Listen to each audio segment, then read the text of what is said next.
You are watching TGZ TV. The Global Zambian, the only magazine that celebrates quality, cross-culture lifestyle and entertainment.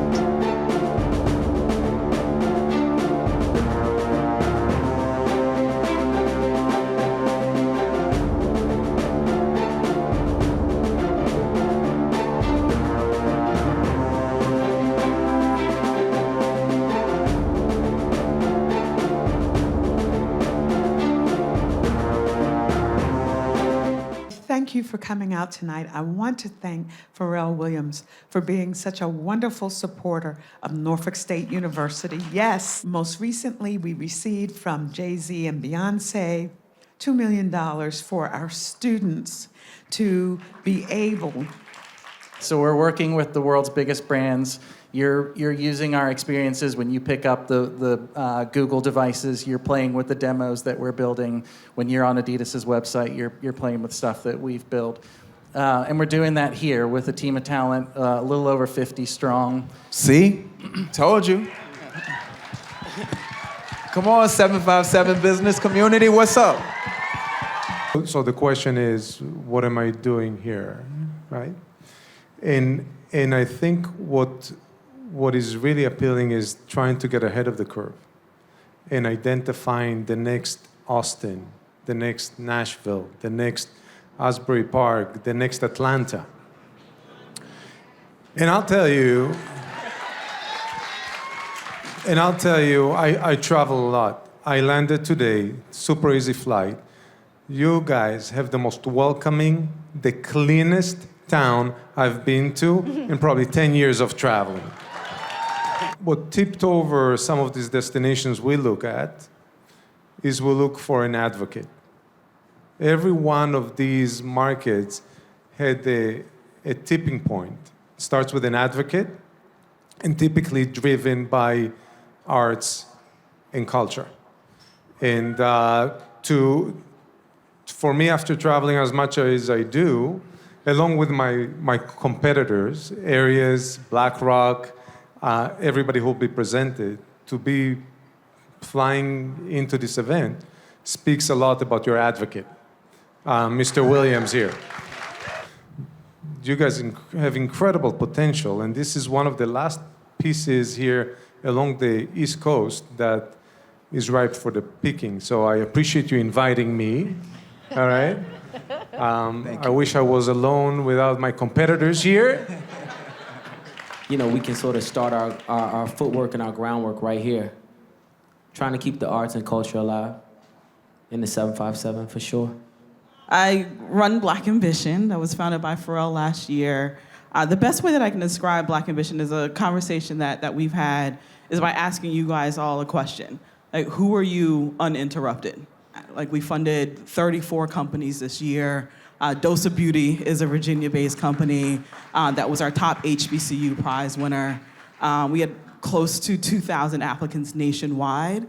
And I think what's impressive about that is not only did we bet on those companies, but we're betting on companies that oftentimes, investors that don't look like us have dismissed.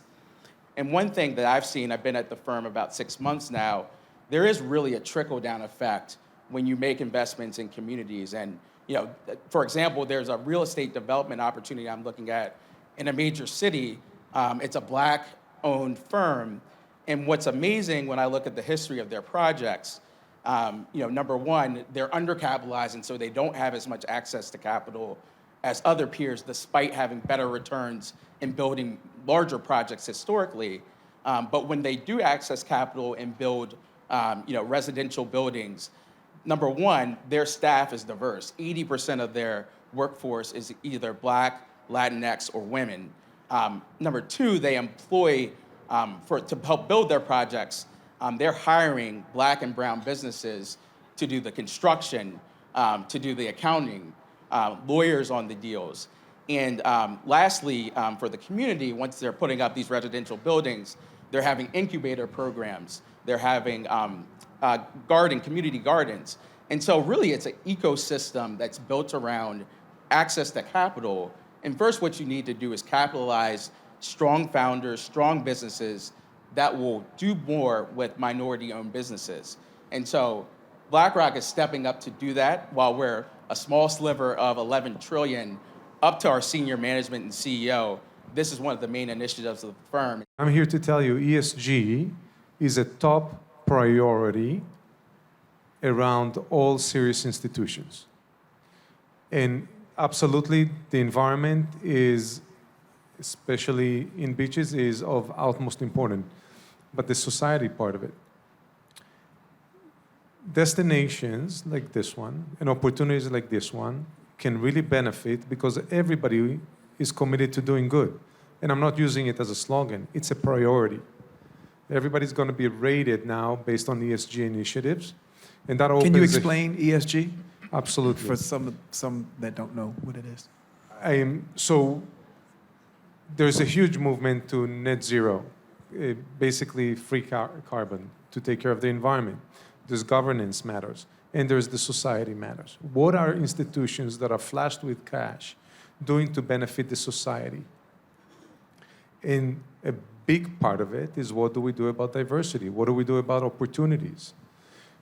For us, we're laser focused on next generation of talent, executives, through diversity, providing opportunities for people who never dreamt of working at a Brookfield company, for example.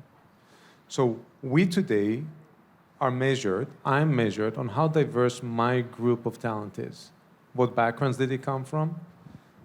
Races, male, female, whatever it is. That's a top priority now in Wall Street. In Wall Street. That's what I wanted them to hear. So the moment Top priority.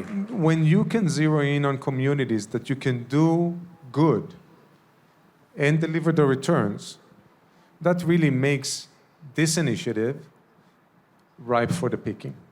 To the business community, I'll tell that the high tide lifts all boats. Doesn't matter if the boat is Latin or black or white or... They're looking at the 757 now. They're considering this community. The only thing we got to do is do right by our people.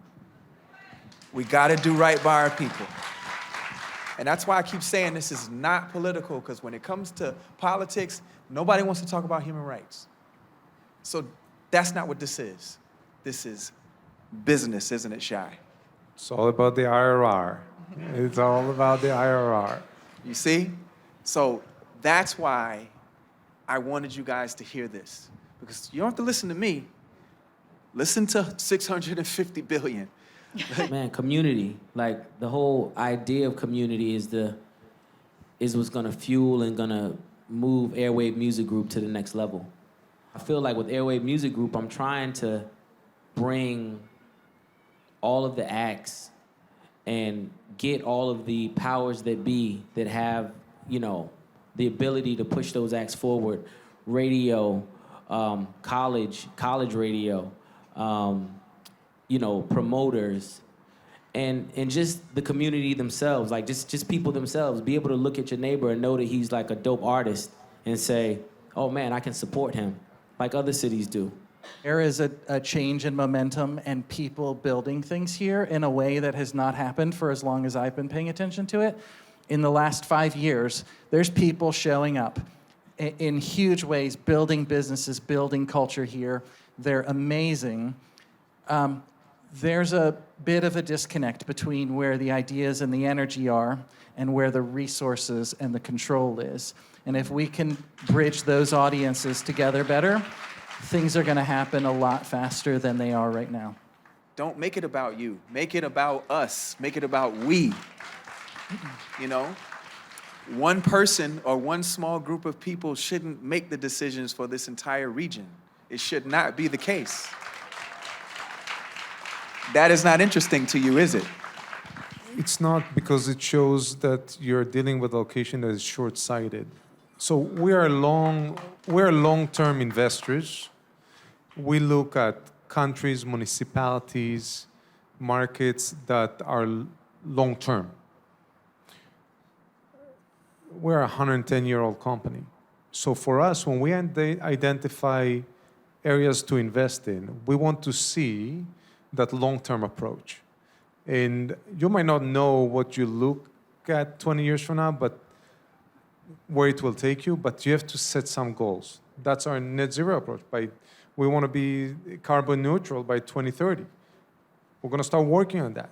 Same approach needs to be to the society, right? Like, there needs to be a vision for 2030, right? And every year you work towards it. And that's when not only you will not have the talent fleeing, but you're going to start attracting people. And that's where the magic happens, where you have the locals staying and you have people migrating. The Global Zambian, the only magazine that celebrates quality, cross-culture lifestyle and entertainment.